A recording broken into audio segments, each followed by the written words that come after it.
සබරගමු පළාතේ රත්නපුර නගරේ මැණිකක් හොයාගෙන තමයි අපි මේ ආවේ. ඉතින් රත්නපුර නගරේ ගිලීමලේ කියන ග්‍රාමයේ පිහිටා තිබෙන මීට අවුරුදු 300කටත් වඩා පැරණි ගිලීමලේ වලව්වට තමයි අපි මේ අද ඇවිල්ලා තියෙන්නේ.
ඉතින් වෙනදට අපි ඔයගොල්ලන්ට ලංකාවේ තියෙන සුන්දර නවාතැන් අපි ලංකාවේ තියෙන ලස්සන හොටෙල්ස් ගැන විස්තර අරන් එනවා. ඉතින් ඒ වගේම තමයි විදේශ ආකර්ෂණයට ලක් වෙච්ච අපේ රටේ පෞරාණිකම සහ ඓතිහාසිකව වැදගත් වෙන ගිලීමලේ වලව්ව ගැනත් ඔයගොල්ලන්ට විස්තර අරන් එන්න ඕනි කියලා අපි හිතුවා. මොකද කොළඹ ඉඳලා පැය 2කමාරක් වගේ කාලෙකින් ඔයගොල්ලන්ට ළඟා වෙන්න පුළුවන් හරිම ලස්සන හරිම සුන්දර පරිසර පද්ධතියක තියෙන අක්කර 25ක භූමි භාගයක විසිරලා පැතිරලා ගිය තැනක් තමයි මේ ගිලීමලේ වලව්ව කියලා කියන්නේ. ඉතින් මේ ප්‍රදේශයට කියන්නේත් ඇත්තටම ගිලීමලේ ග්‍රාමය කියලා. මේ ළඟම තමයි මෙතන මේ ගිලීමලේ වලව්වට යාබදවම තමයි ඓතිහාසික ගිලීමලේ රජමහා විහාරය තියෙන්නේ. ඉතින් මේ වලව්වේ කාමර 6ක් තියෙනවා. එකවර 12 දෙනෙකුට මෙහි නවාතැන් පහසුකම් තියෙනවා. බොහොම සුව පහසුවට නවාතැන් ගන්න පුළුවන්. මොකද විශාල කාමර තියෙන්නේ. ඔව්.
මේ ගිලීමලේ වලව්වේ අතීත උරුමකරුවන් මේ මිනිස්සුන්ට ගොඩක් උදව් කරපු මිනිස්සු. ඔව්.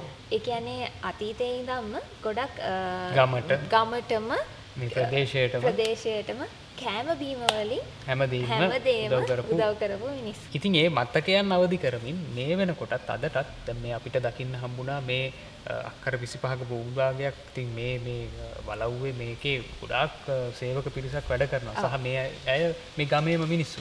ඉතින් මේ අයටත් උදව් කරන ගමන්ම අපි වගේ මේ වලව්ව බලන්න එන හැමෝටම ඉතාම හොඳින් ආගන්තුක සත්කාර කරනවා. ඉතින් අද දවසේ අපිට දවල් ආහාරය හරිම රසවත් අපි කියන්නේ අපේ ක්‍රමයට අපේ විදිහට සිංහල කෑම වේලක් කන්න හම්බුණා. ඉතින් රාජභෝජන පරාදයි කෑම වේල නම් ඉතින් ඕගොල්ලන්ටත් අවස්ථාව තියෙනවා ගිලීමලේ වලව්වට ආවොත් එහෙම රසවත් කෑම වේලක රසවත් ආහාර වේලක රස බලන්න මේ පරිසරයේ සුන්දරත්වය විඳින ගමන්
පරණ වලව්වල තියෙන විශේෂත්වයක් තමයි සොල්දරයක් තියෙනවා අනිවාර්යෙන්ම. ඔව්. මේ වලව්වෙත් සොල්දරයක් තියෙනවා. ඒක ටිකක් විශාල සොල්දරයක්. ඔව් ටිකක් විශාල ප්‍රමාණයේ සොල්දරයක් තියෙනවා. මොකද මේ වලව්වත් ප්‍රමාණයෙන් විශාලයි. මොකද කාමර 6ක් තියෙනවා. සාමාන්‍යයෙන් කාමර ගත්තත් ටිකක් විශාල ප්‍රමාණයේ කාමර මේ වලව්වේ අපිට දකින්න පුළුවන්කම හම්බෙනවා. ඉතින් සොල්දරයත් ඒ වගේම විශාල සොල්දරයක් සහ මේ සොල්දරයේ උඩ වෙනම තවත් කාමරයක් තියෙනවා. ඒක මේ වෙනකොට මේ පුස්තකාලයක් බවට පත් කරලා තියෙන්නේ.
වලව්ව ගැන කතා කරාම අපිට නොකියම බැරි දෙයක් තමයි මේ ගිලිමලේ කියන නම හැදුණු හැටි.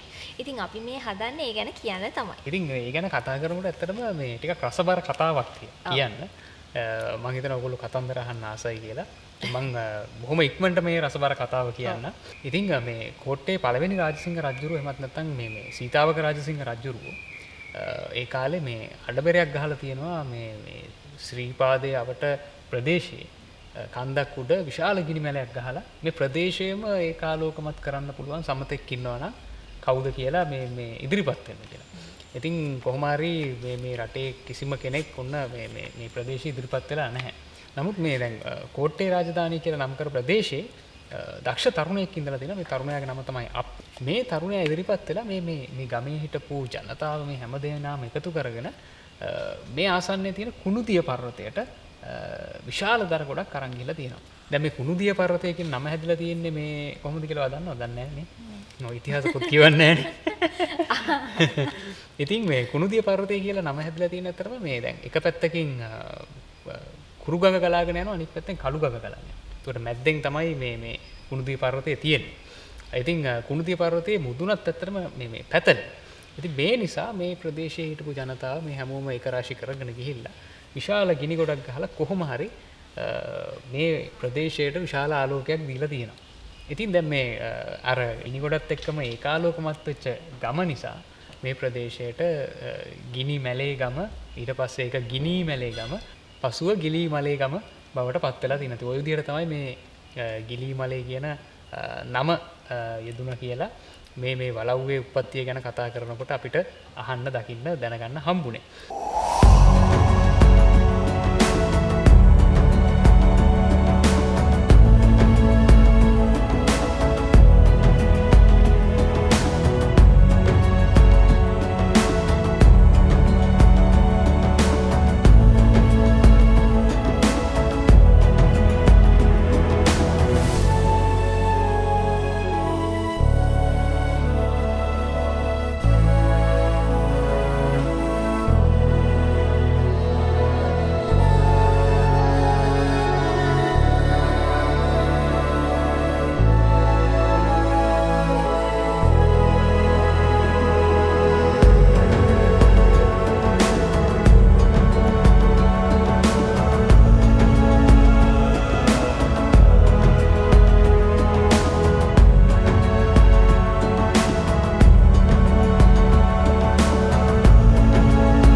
බලන්න සහ කරන්න ගොඩක් දේවල් තියෙනවා.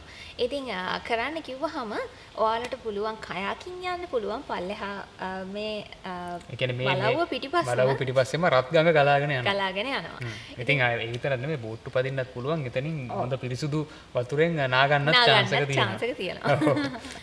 ඉතින් මේ හරිය ගොඩක් තේවත තියෙනවා. ඉතින් ඔයාලට ටී ප්ලාන්ටේෂන් ප්‍රොසෙස් එක බලන්නත් පුළුවන්. මොකද අක්කර 25ක භූ විභාගයක තමයි මේ ගිලීමලේ වලව්ව පිහිටලා තියෙන. ඒ විතරක් නෙමෙයි.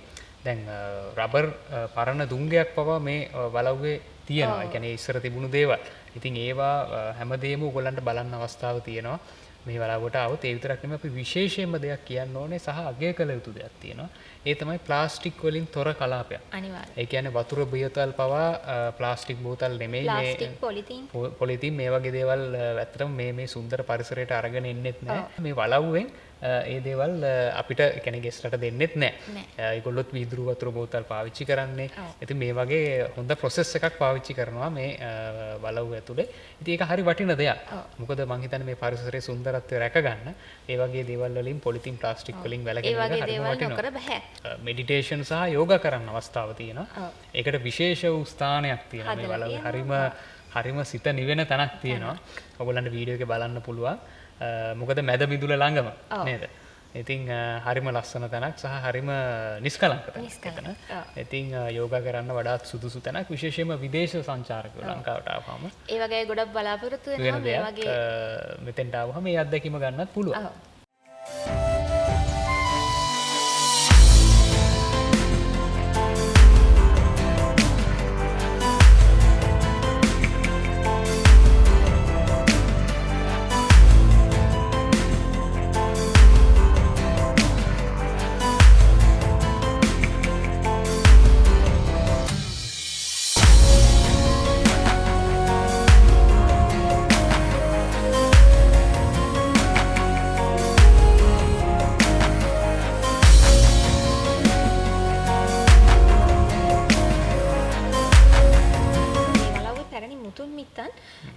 පාවිච්චි කරපු ඒ කාලේ පාවිච්චි කරපු භාණ්ඩ අද වෙනකොටත් ඒ විදිහටම ඔව් ඇත්තටද මමත් ගල්වන් ගෙඩි දැකලා තියෙනවා. හැබැයි මේ වලව්වේදී දැක්කා වගේ විශාල ප්‍රමාණයේ ගල්වන් ගෙඩියක් මමත් ඒක දැකලා හැඩයක් හරි තිබුණා. වෙනස් විශේෂ හැඩයක් තියෙන්නේ. ඔය විතරක් නෙමෙයි කුරහංගල මේ ඇතුළු මේ සාමාන්‍යයෙන් අර සාම්ප්‍රදායික වලව්වල මැද මිදුල ළඟ තියෙන ආයිත්තම් හැමදේම.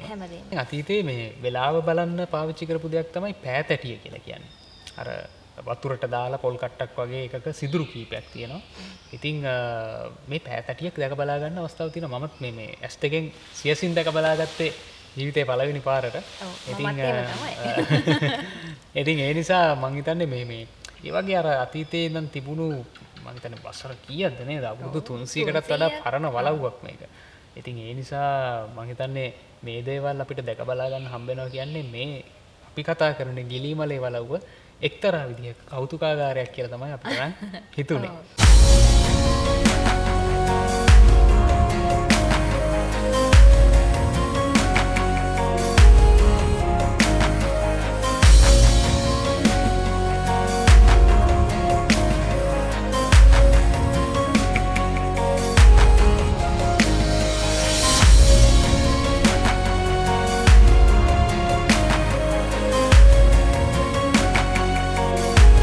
මංහිතන ඔගොල්ලෝ දැක බලා ගන්න ඇති ගිලීමලේ වලව්ව මොන වගේද කියලා මේ සුන්දර වලව්ව සහ පෞරාණික සහ ඓතිහාසිකව වැදගත්කමක් තියෙන අපි හැමෝටම වටින තැනක් මේක.